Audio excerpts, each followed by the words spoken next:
जय हिंद साथियों। डॉक्टर संग्राम पाटिल बात कर रहा हूँ इंग्लैंड से। साथियों, मैंने पिछले साल एक वीडियो किया था। उस वीडियो में मैंने हमारे देश का जो एक राजनीतिक संगठन है आरएसएस, जो कि आज केंद्र में और काफ़ी सारे राज्यों में सत्ता में है, उसके जो चीफ कहलाते हैं मोहन भागवत जी, उनको मैंने एक अपील किया था। और ये अपील एक छोटी बच्ची है, वो बहुत सारा द्वेषपूर्ण भाषण कर रही थी, मुसलमानों के खिलाफ लव जिहाद वगैरह इस प्रकार की वो भाषा का इस्तेमाल कर रही थी। तो मैंने मोहन भागवत जी से अपील किया था कि ये आप कौन सा जहर फैला रहे हो, ये गलत बात है। ये छोटे छोटे बच्चे, ये जो रॉन्ग प्रोपोगंडा है, जो पुलिस और सारे इन्वेस्टिगेशन एजेंसियां बोल चुकी है कि लव जिहाद ऐसी कोई चीज़ है ही नहीं। महाराष्ट्र में इसके 0 केसेस है, ऐसा सामने आया है अभी अभी। तो ये एजेंडे आपके जहर भरे एजेंडे जो है पॉलिटिकल, ये बच्चों के दिमाग में मत डालिए। और मैंने अभी कल परसों एक वीडियो जो मध्य प्रदेश के इंदौर के आसपास का कहीं का है, और वहाँ पर किसी मंदिर के पीछे एक मुस्लिम बच्चे को, छोटा बच्चा है, 7-8-10 साल का होगा या 1-2 साल इधर उधर, उसको कुछ बच्चे बेल्ट से नंगा करके पीट रहे हैं और उसको जय श्री राम और अलग अलग देवी देवताओं के नाम पिटवा रहे हैं और हिंदुस्तान जिंदाबाद पाकिस्तान मुर्दाबाद कहलवा रहे हैं।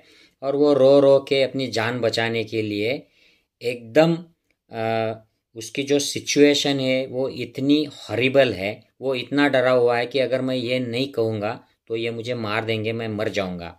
तो वो इसलिए वो हिंदू देवताओं के देवियों के नाम कहता चला जा रहा है, ये क्योंकि ये बेल्ट मारने वाले उसको कहला रहे हैं। और वो एंड में कहता है कि अरे भाई, मैं तो हिंदुस्तान में हूँ तो हिंदुस्तान की जय जयकार करूँगा ना, उसकी जिंदाबाद करूँगा, मैं पाकिस्तान की क्यों करूँगा। तो ये जो घटना है, मैंने ये इसका न्यूज़ पेपर कटिंग भी देखा। और वो जो बच्चे थे, जो क्रिमिनल मेंटालिटी के, अतिरेकी विचार के और अतिरेकी कृत्य करने वाले अतिरेकी ही बच्चे हैं, क्योंकि जो भी दूसरे को डराता है, अतिरेक करता है, उसको अतिरेकी कहते हैं। तो ये जो बच्चे हैं उसके समवयस्क है या फिर थोड़े बहुत उससे बड़े होंगे, तो ये अभी से अतिरेकी हो गए हैं। किसके नाम पर? हिंदू धर्म के नाम पर। क्या हिंदू धर्म अतिरेक सिखाता है? बिल्कुल नहीं। कोई भी हिंदू धर्म की किताब ऐसा नहीं कहते हैं कि आप दूसरे धर्म को मानने वालों के बच्चों को या लोगों को इस तरीके से पिटो और जबरदस्ती उनसे तुम्हारे भगवान के या देवी देवताओं के नाम कहलाओ या देश के जय जयकार करो या मुर्दाबाद करो। ऐसा कहीं पर भी नहीं लिखा है। ये 2014 के आरएसएस में के पावर में आने के बाद ये लिंचिंग का नया कल्चर इंडिया में शुरू हो गया। ये this is typical to RSS BJP, जो मुसलमानों को खास करके टारगेट करते हैं बीफ के नाम से, या कोई भी मुसलमान रास्ते पर कुछ बेचने आ रहा है उसकी दाढ़ी खींचेंगे, उससे जय श्री राम कहलाएंगे। और अब ये जहर जो शुरू हुआ था बीजेपी आरएसएस के जहरीले प्रचार तंत्र से, वो अब बच्चों में भी आ गया है। मैं एक पूछना चाहता हूँ मोहन भागवत जी से और सारे बीजेपी आरएसएस के जो नेता है बड़े बड़े, क्या आपके खुद के बच्चे, पोते पोतियाँ ऐसे रास्ते पर जाकर लोगों को पीटते हैं, ऐसा आतंक फैलाते हैं? बिल्कुल नहीं साथियों। इन सारे लोगों के बच्चे बच्चियाँ ये फॉरेन में पढ़ते हैं। सारे ये जो केंद्रीय मंत्री है, मुख्यमंत्री है भाजपा के, इनके रिश्तेदार, आरएसएस वालों के रिश्तेदार यहाँ पर यूके, अमेरिका, वेस्टर्न कंट्रीज में, ऑस्ट्रेलिया में रहते हैं। ये अगर इंडिया में है तो ये बड़ी बड़ी सेफ कॉलोनीज में, ये अपने बंगलोज में रहते हैं। ये इंडस्ट्रियलिस्ट है, बिजनेसमैन है, बड़ी बड़ी मल्टीनेशनल्स में ये काम करते हैं और ये एकदम सेफ रहते हैं। ये हिंदू मुस्लिम का ऐसा प्रचार करने के लिए रास्ते पर नहीं आते हैं। तो रास्ते पर ये किसके बच्चे आ रहे हैं? ये एससी, एसटी, ओबीसी, शूद्र या थोड़े बहुत ये जो क्षत्रिय खुद को कहलाते हैं, नव क्षत्रिय लोग, ठाकुर, राजपूत, इनके बच्चे हैं। इनमें कोई मारवाड़ी का बच्चा नहीं है, वैश्य का, कोई ब्राह्मण का नहीं है, कोई जैन नहीं है। इनके सारे बच्चे बिजनेस की पढ़ाइयाँ कर रहे हैं, ये बिजनेस कर रहे हैं या नौकरियाँ कर रहे हैं, सेल्फ एम्प्लॉयड है। बहुत सारे इसमें से फॉरेन में भी है।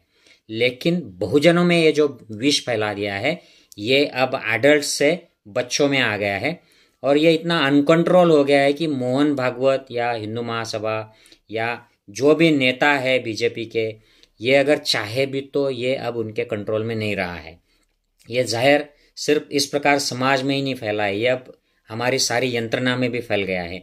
न्याय व्यवस्था से लेके जांच एजेंसियां, मीडिया, इनमें सारों में ये जहर फैल गया है। और ये सारे यंत्रणाएं जब कुछ ट्रीटमेंट देती है नागरिकों को तो उनका मजहब देखती है। अभी देखिएगा उत्तर प्रदेश में मुसलमान जो है गुनहगार, उसके बेटे को मार दिया और फिर उसको गुनहगार को दिन दहाड़े गोलियों से पुलिस की मौजूदगी में उसका एनकाउंटर करा दिया। और जो एनकाउंटर करने वाले हैं वो जय श्री राम चिल्ला रहे हैं। और वहाँ के जो आंखों देखी जिनके जो लोग हैं जिन्होंने देखा है वो कहते हैं कि ये सब पुलिस ने कराया है, यूपी पुलिस ने।